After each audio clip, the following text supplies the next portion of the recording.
حضرت ابو سعید خضری رضی اللہ تعالیٰ عنہ نے فرمایا کہ رسول اللہ صلی اللہ علیہ وسلم نے ہمیں دجال کے متعلق بتایا، اور جو کچھ ہمیں بتایا اس میں یہ بھی ہے کہ دجال آئے گا اور اس پر مدینہ منورہ کے راستوں میں داخل ہونا حرام ہوگا۔ پھر اس کے پاس ایک آدمی جائے گا جو اس دن لوگوں میں سب سے بہتر ہوگا، یا فرمایا کہ سب سے بہتر لوگوں میں سے ہوگا۔ وہ کہے گا میں گواہی دیتا ہوں کہ تو ہی دجال ہے، جس کا قصہ ہمیں رسول اللہ صلی اللہ علیہ وسلم نے بتایا تھا۔ اب دجال لوگوں سے کہے گا تمہارا کیا خیال ہے؟ اگر میں اسے قتل کر کے دوبارہ زندہ کر دوں تو تم اس معاملے میں شک کرو گے؟ تب تو مجھے خدا مان لو گے نا؟ لوگ کہیں گے کیوں نہیں؟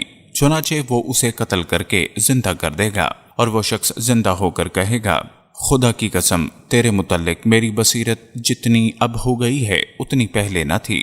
پھر دجال اسے دوبارہ قتل کرنا چاہے گا، لیکن اب اس پر قادر نہ ہو سکے گا۔ حضرت ابو سعید خضری رضی اللہ تعالیٰ عنہ نے فرمایا وہ شخص جس کو دجال قتل کر کے دوبارہ زندہ کرے گا وہ حضرت خضر علیہ السلام ہوں گے۔ حضرت عمران بن خدیر رحمۃ اللہ سے روایت کرتے ہیں جب دجال آئے گا تو لوگ 3 جماعتوں میں تقسیم ہو جائیں گے۔ ایک جماعت اس سے قتال کرے گی، ایک جماعت میدان جہاد سے بھاگ جائے گی، اور ایک جماعت اس کے ساتھ شامل ہو جائے گی۔ چنانچہ جو شخص اس کے خلاف 40 راتیں پہاڑ کی چوٹیوں میں ڈٹا رہا اس کو اللہ کی جانب سے رزق ملتا رہے گا، اور جو نماز پڑھنے والے اس کی حمایت کریں گے۔ یہ اکثر وہ لوگ ہوں گے جو بال بچوں والے ہوں گے۔ وہ کہیں گے ہم اچھی طرح دجال کی گمراہی کے بارے میں جانتے ہیں، لیکن ہم اس سے بچنے کے لیے یا لڑنے کے لیے اپنے گھر بار کو نہیں چھوڑ سکتے، سو جس نے ایسا کیا وہ بھی انہی کے ساتھ شامل ہوگا۔ اس دجال کے لیے 2 زمینوں کو تابع کر دیا جائے گا، ایک بدترین قحط کا شکار زمین جس کو وہ کہے گا کہ یہ جہنم ہے، اور دوسری سرسبز و شاداب زمین جسے وہ کہے گا یہ جنت ہے۔ ایمان والوں کو اللہ کی جانب سے آزمایا جائے گا۔ بالآخر ایک مسلمان کہے گا اللہ کی قسم اس صورتحال کو ہم برداشت نہیں کر سکتے، میں اس کے خلاف بغاوت کرتا ہوں جو خود یہ سمجھتا ہے کہ وہ میرا رب ہے۔ اگر وہ حقیقتاً میرا رب ہے تو میں اس پر غالب نہیں آ سکتا، ہاں البتہ میں جس حالت میں ہوں اس سے نجات پالوں گا، یعنی یہ سب کچھ دیکھ کر مجھے جو کوفت ہو رہی ہے جان دے کر اس سے نجات مل جائے گی۔ چنانچہ مسلمان اس سے کہیں گے تو اللہ سے ڈر، یہ تو مصیبت ہے۔ اس پر وہ ان کی بات ماننے سے انکار کر دے گا اور اس دجال کی طرف نکل جائے گا۔ سو جب یہ ایمان والا اس کو غور سے دیکھے گا تو اس کے خلاف گمراہی، کفر اور جھوٹ کی گواہی دے گا۔ یہ سن کر قانا دجال حقارت سے کہے گا اس کو دیکھو جس کو میں نے پیدا کیا اور ہدایت دی، یہی مجھے برا بھلا کہہ رہا ہے۔ لوگوں تمہارا کیا خیال ہے؟ اگر میں اس کو قتل کر دوں پھر زندہ کر دوں تو کیا تم پھر بھی میرے بارے میں شک کرو گے؟ لوگ کہیں گے نہیں۔ اس کے بعد دجال اس نوجوان پر ایک وار کرے گا جس کے نتیجے میں اس کے 2 ٹکڑے ہو جائیں گے، پھر اس کو دوسری ضرب لگائے گا تو وہ زندہ ہو جائے گا۔ اس کے بعد اس ایمان والے کے ایمان میں اور اضافہ ہو جائے گا، اور وہ دجال کے خلاف کفر اور جھوٹ کی گواہی دے گا، اور اس نوجوان کے علاوہ اس کو کسی اور کو مار کر زندہ کرنے کی قدرت نہیں دی جائے گی۔ پھر دجال کہے گا اس کو دیکھو میں نے اسے قتل کیا پھر زندہ کر دیا، پھر بھی یہ مجھے برا بھلا کہتا ہے۔ قانے دجال کے پاس ایک چھری یا کوئی خاص کاٹنے والی چیز ہوگی، اور وہ اس مسلمان کو کاٹنا چاہے گا تو تانبا اس کے اور چھری کے درمیان حائل ہو جائے گا، اور چھری اس مسلمان پر اثر نہیں کرے گی۔ چنانچہ قانا دجال اس کو پکڑ کر اٹھائے گا اور کہے گا اس کو آگ میں ڈال دو، تو اسی قحط زدہ زمین میں ڈال دیا جائے گا جس کو وہ دجال آگ سمجھتا ہوگا، حالانکہ وہ جنت کے دروازوں میں سے ایک دروازہ ہے۔ چنانچہ وہ مومن جنت میں داخل کر دیا جائے گا۔ دجال کا کفر دیکھ کر بہت سے لوگ خاموش تماشائی بنے ہوں گے۔ ایک نوجوان یہ سب برداشت نہیں کر پائے گا اور دجال کے خلاف بغاوت کرے گا۔ مصلحت پسند اور نام نہاد دانشور اس کو سمجھائیں گے کہ تم ایسا نہ کرو بلکہ حقیقت پسندی سے کام لو، لیکن جن کے دلوں کا تعلق عرش الہی سے جڑ جائے وہ پھر دیوانے بن جاتے ہیں، اور ہر طاغوت سے بغاوت ہی ان کا مذہب قرار پاتی ہے۔ سو یہ جوان بھی دجال کے کفر کو سر عام للکارے گا۔ حضرت نباس بن سمعان رضی اللہ تعالیٰ عنہ فرماتے ہیں ایک دن حضور نبی کریم صلی اللہ علیہ وسلم نے دجال کے بارے میں بیان فرمایا۔ بیان کرتے وقت آپ کی آواز کبھی ہلکی تھی اور کبھی بلند ہو جاتی، حتیٰ کہ ایسا انداز بیان تھا کہ ہم کو ایسا گمان ہوا کہ دجال کھجوروں کے باغ میں ہو۔ پھر جب ہم شام کو آپ صلی اللہ علیہ وسلم کی خدمت میں آئے تو آپ صلی اللہ علیہ وسلم نے ہمارے چہروں پر خوف کے اثرات دیکھتے ہوئے فرمایا کیا ہوا؟ ہم نے کہا یا رسول اللہ صلی اللہ علیہ وسلم، آپ نے دجال کا بیان کیا، آپ کی آواز کبھی بلند ہوتی تھی اور کبھی پست، چنانچہ ہمیں یوں گمان ہوا گویا دجال کھجوروں کے باغ میں ہو۔ اس پر آپ صلی اللہ علیہ وسلم نے فرمایا، اگر وہ میرے سامنے آیا تو میں تمہاری طرف سے کافی ہوں گا، اور اگر وہ میرے بعد نکلا تو تم میں سے ہر ایک اپنا ذمہ دار ہوگا، اور اللہ ہر مسلمان کا نگہبان ہے۔ وہ دجال قڑی الجوان ہوگا، اس کی آنکھ پچکی ہوئی ہوگی، وہ عبد العزی ابن قطن کی طرح ہوگا۔ تم میں سے جو بھی اس کو پائے تو اس پر سورہ قہف کی ابتدائی آیات پڑھے۔ وہ اس رستے سے آئے گا جو عراق اور شام کے درمیان ہے، وہ دائیں بائیں فساد پھیلائے گا۔ اے اللہ کے بندو، اس کے مقابلے میں ثابت قدم رہنا۔ ہم نے کہا یا رسول اللہ صلی اللہ علیہ وسلم، وہ دنیا میں کتنے دن رہے گا؟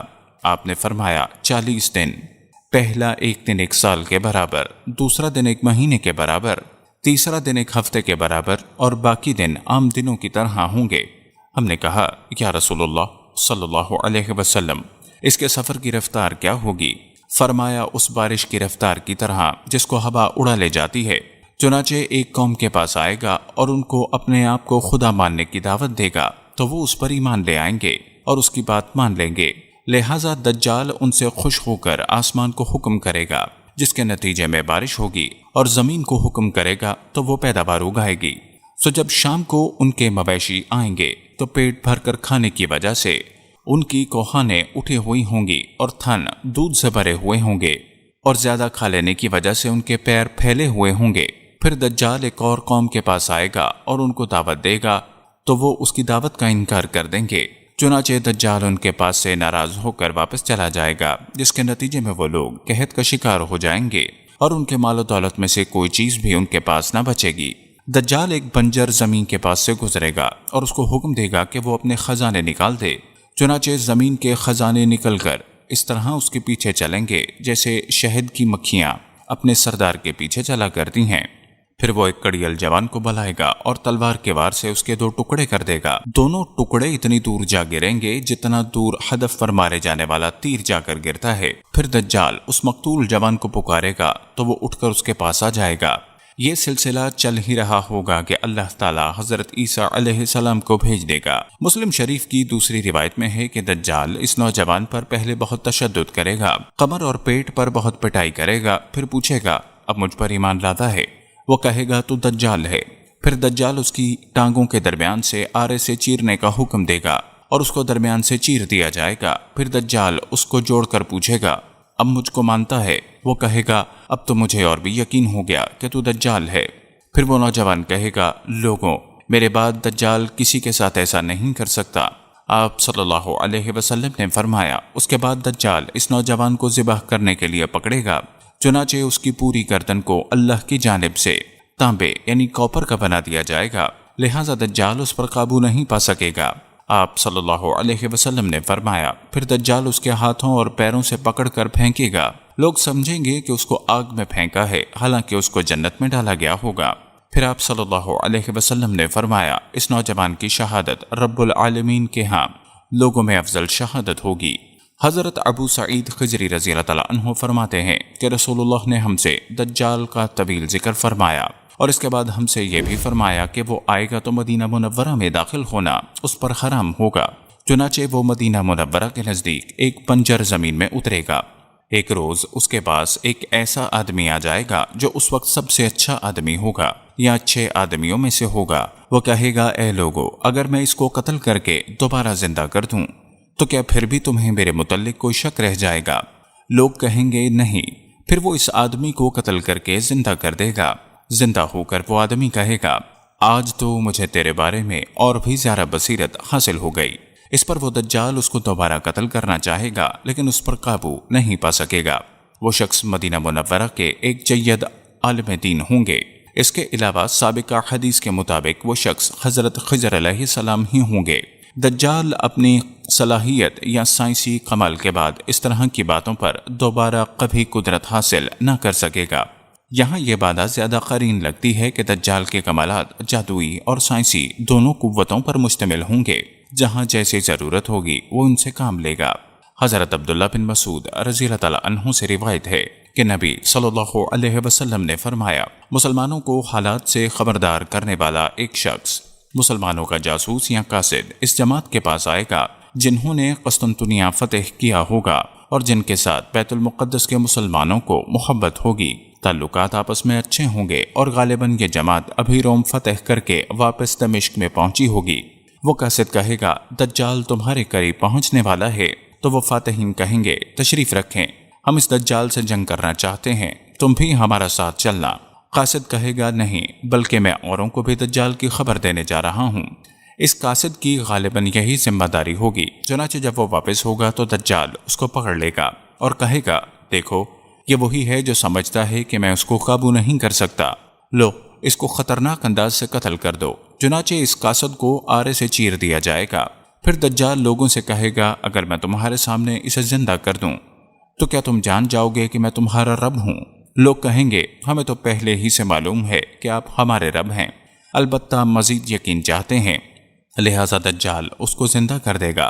تو وہ اللہ کے حکم سے کھڑا ہو جائے گا اور اللہ تعالیٰ دجال کو اس کے علاوہ کسی اور پر یہ قدرت نہیں دے گا کہ وہ اس کو مار کر زندہ کر دے۔ پھر دجال اس قاصد سے کہے گا، کیا میں نے تجھے مار کر زندہ نہیں کیا، لہٰذا میں تیرا رب ہوں۔ اس پر وہ قاصد کہے گا، اب تو مجھے اور بھی زیادہ یقین ہو گیا کہ میں ہی وہ شخص ہوں جس کو نبی صلی اللہ علیہ وسلم نے حدیث کے ذریعے بشارت دی تھی کہ تو مجھے قتل کرے گا، پھر اللہ کے حکم سے زندہ کرے گا، اور حدیث کے ذریعے مجھ تک یہ بات بھی پہنچی تھی کہ اللہ میرے علاوہ تیرے لیے کسی اور کو دوبارہ زندہ نہیں کرے گا۔ پھر اس ڈرانے والے قاصد کی کھال پر تانبے کی چادر چڑھا دی جائے گی، جس کی وجہ سے دجال کا کوئی ہتھیار اس پر اثر نہیں کرے گا، نہ تلوار کا وار، نہ چھری، اور نہ ہی پتھر، کوئی چیز اس کو نقصان نہیں پہنچا سکے گی۔ چنانچہ دجال کہے گا، اس کو میری جہنم میں ڈال دو۔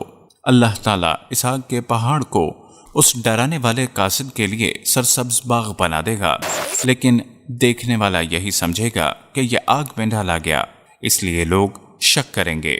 ہماری دعا ہے کہ اللہ ہم سب کو اس دشمن خدا، دشمن انسان منصوبے کی تباہ کاریوں سے محفوظ رکھے، آمین۔